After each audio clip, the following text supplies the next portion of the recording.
નમસ્કાર દર્શક મિત્રો, હું છું રૂપલ વૈંચિયા. સંપૂર્ણ ન્યૂઝમાં આપનું સ્વાગત છે.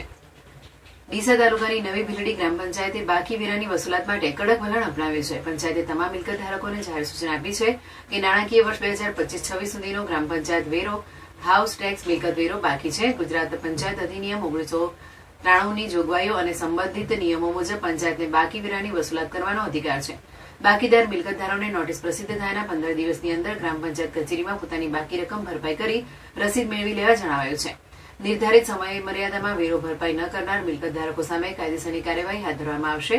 આ કાર્યવાહીમાં નળ કનેક્શન કાપવા, દંડ, વ્યાજ તથા મિલકત જપ્તી વસૂલાતીનો સમાવેશ થઈ શકે છે. આ અંગેની તમામ જવાબદારી સંબંધિત મિલકતધારકની રહેશે અને થનાર ખર્ચ પણ તેમના શિરે રહેશે. ગ્રામ પંચાયત દ્વારા ફરીથી તમામ સંબંધિત મિલકતધારોને કાયદાકીય પ્રક્રિયા ટાળવા માટે તાત્કાલિક વેરાની બાકી રકમ ભરપાઈ કરી ગ્રામ પંચાયતને સહકાર આપવા વિનંતી કરવામાં આવી છે. આ જાહેર નોટિસ ગામના હિતમાં પ્રસિદ્ધ કરવામાં આવી છે.